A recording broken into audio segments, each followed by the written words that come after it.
When you work with data that's been converted into a table, you have the added advantage of anytime you need to add rows below the table or columns to the right of the table, automatically that information becomes part of the table. On this worksheet called Appliance Sales Table, the data is not yet a table, so let's convert it into a table, this time with Control-T. Think of T for table. Excel, once again, analyzes the data, figures out the extent of it. We simply click OK. It applies a color scheme that we might or might not like, and as before, we've seen in previous movies, the Design tab is active. We can change the table style, maybe to something a bit more readable. Perhaps that one. Now, I'm going to add a new field to the right, a new name, and simply by typing an entry here, I'm going to type sales type. As soon as I press enter, immediately that cell and all the cells below it next to the adjacent data becomes part of the table. If I'm at the bottom of the list here and I want to add a new record, I can simply start typing a name.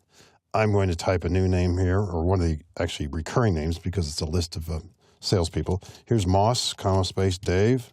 And as soon as I tab right or press enter, that row immediately becomes part of the table.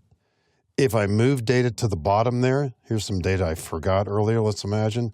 I'm simply going to drag this upward, and these bits of information will become part of the table automatically as well. So we see how that happens automatically as we work with data.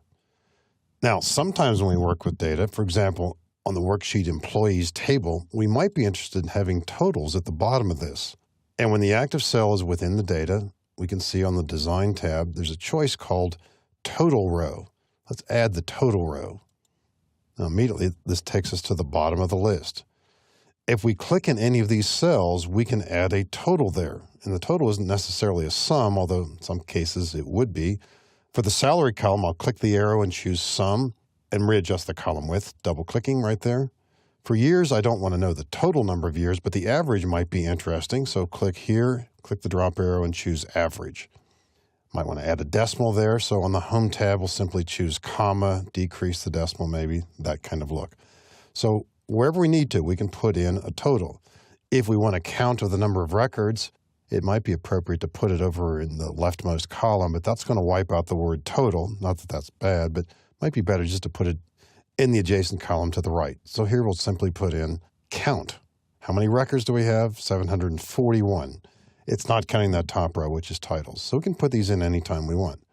But it does raise the question, what happens if we're about to add a new record at the bottom here? Do we put it after this? That doesn't seem right. What can we do here? Design tab, deactivate the total row. And right away, you're probably thinking, well, is this going to remove all the data? Well, yes, but at the same time, Excel will remember what you have put in here, and we can easily resurrect it after putting in new information. So I'm going to uncheck the box for total row, add a new name out here, which immediately becomes part of the table, of course.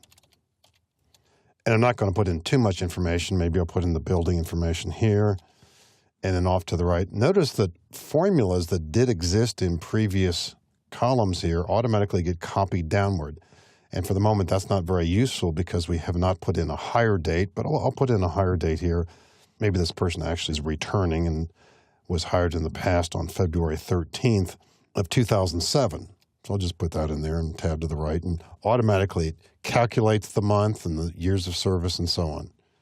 So formulas are automatically brought down as we add new records. And how about that total row? Back to the Design tab, we'll just reactivate it again. And of course, it is updated with the new information. It's now 742. This probably is the same. This hasn't changed at all yet because we haven't put in the salary. But you see how that works. And so, again, working with tables, not just visual features, but now we see how we can easily expand the table by either adding data to the right or at the bottom. And if we insert a row from inside, we can certainly do that anytime we want and add data that way as well. Sometimes that's a little bit more proficient because then we don't have to worry about our total row being in the way somehow. So we can also insert from within.